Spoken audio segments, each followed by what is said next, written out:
Hello, my name is Vedanito. I'm a photographer and visual artist from Jakarta, Indonesia. Started as a photography as a hobby because back then I was a civil engineer. I working professionally later in mostly fashion and portrait photography. But then I found my strength was in conceptual photography because I can freely express myself through image I created. But now I expand my interest in visual art. I can tell my current exhibitions, I combined photography with installations, mixed media collage, and also a little bit of paintings. It began a couple years ago. As a conceptual photographer, I always challenge myself to make some powerful images. So it is not just only meaningful, but it has to be unique. So I guess that could be the strong point of my works, and I got noticed by that. And I often asked by some photography community here in Indonesia to give some talks, seminars and workshops about creativity in photography or creative photography or any kind in the terms. And these opportunities of giving talks left me with so many questions about the creativity itself. Something like, what is creativity? How can be someone identify more creative than others? Is it nature or nurture? I had the urge to figure it out myself. And the engineer side of myself thought that if you want to know how things works, you have to understand the machinery. Then boom, I fell in love with neuroscience. I learned creativity from neuroscience perspective. I feel it's reflected on my artworks. But my curiosity doesn't stop here. I learn more area of neuroscience, something like brain-body connections and how we cannot separate both and how those connections create emotions and also something like perceptions, memories, a lot of fascinating things, fundamental aspect of being a human. So I think it is not just only impact my artworks, but also my well-being.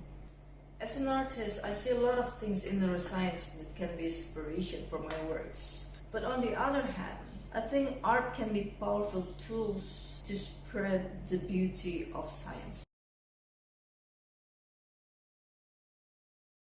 Oh, absolutely.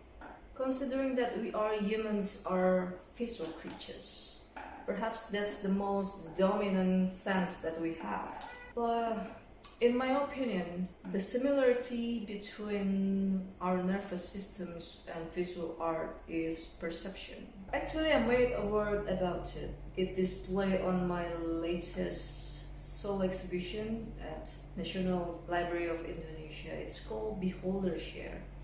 It is a photography installation with magnifying mirror. So when you see a piece of art, you actually see your perception on it. So what matters most is what's inside your head rather than what's in front of your eyes. That's why I put a magnifying mirror on it, so we can see our reflection bigger on that work. I think it's the same thing as we see and observe things. Our perception that built by memories, knowledge, cultures, beliefs, experiences influence how we see the world. I haven't got a chance to study the anatomy of the brain, but from what I learned, every part of it functions differently for ourselves.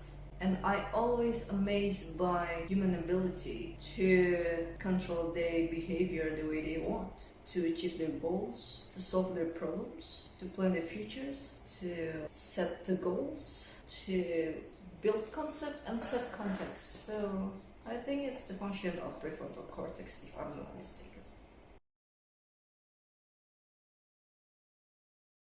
For me, it is hard to pick which one is the most favorite because every work is unique and is a footprint of every subject I learned. But if I have to pick one, I think recalling is the most emotional for me. It is photography installation in large scale because it is with 9 meters and 4.5 meters of height. Recalling is an expression of gratitude. I watched a Yuban podcast on the science of gratitude, and he mentioned the work of Antonio Damasio about neural correlate of gratitude. So when people experience something that make them feel grateful, that particular brain circuit activated and it makes them feel good.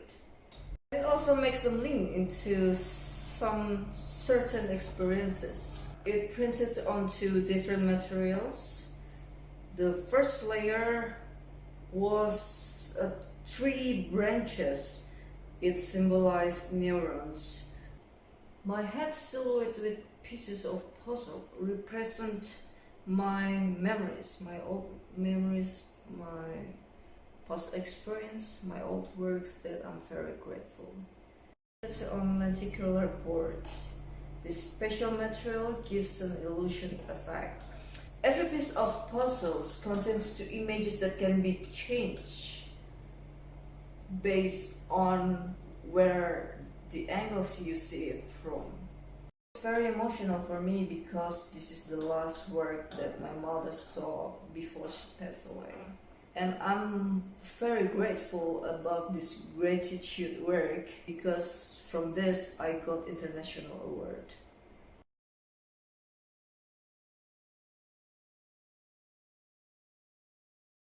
This work inspired by the book Dopamination by Anna Lemke. She explained pleasures and pain bonds. So the same part that process pleasure also process pain. The life you are living now indulge us with so many effortless pleasures. So we consume pleasures without being aware the pain after that. It can be manifest to craving, bad moods, anxiety, depression, and other mental breakdowns. That one specific spot on that work printed with 2 images, color blue and red. The blue represent pain and the red represent pleasure. When we see the spot with the red lens, we can only see the pleasure image. We cannot see the blue one. We cannot see the pain. And when we see that spot with the blue lens, we can only see the blue or the pain image without see the red one. Beware, for every pleasure you experience, for the pain you cannot see at the time, with different lens. Every pain you gain from effort, like study, exercise, or good habits or anything like that, you will gain the pleasures later.